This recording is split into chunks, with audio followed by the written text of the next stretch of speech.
আপনারা ইতোমধ্যে জেনেছেন, জুলাই আগস্ট মাসে গণ অভ্যুত্থানে বল প্রয়োগ ও হতাহতের যে দুঃসহ ঘটনা ঘটানো হয়েছে তার স্বচ্ছ তদন্ত করতে জাতিসংঘের মানবাধিকার কমিশনের প্রধানকে বাংলাদেশে এসে তাদের তদন্ত শুরু করতে আমরা আমন্ত্রণ জানিয়েছি।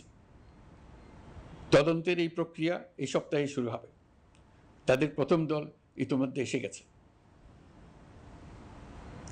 আমরা ইতিমধ্যে ছাত্র জনতার বিপ্লবকে নস্যাৎ করতে যে শত শত মিথ্যা ও হয়রানিমূলক মামলা দায়ের করা হয়েছিল তার অধিকাংশ প্রত্যাহার করেছি এবং আটক ছাত্র জনতার মুক্তি লাভের ব্যবস্থা করেছে।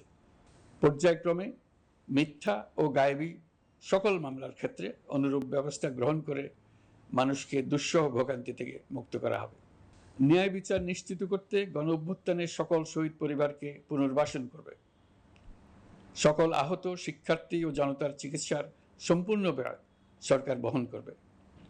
সেই লক্ষ্যে স্বাস্থ্য মন্ত্রণালয়ের নেতৃত্বে উপদেষ্টা পরিষদে বৈষম্য বিরোধী ছাত্র আন্দোলনের প্রতিনিধিত্বকারী 2 জন উপদেষ্টার সহায়তায় একটা পূর্ণাঙ্গ তালিকা প্রস্তুত করা হচ্ছে।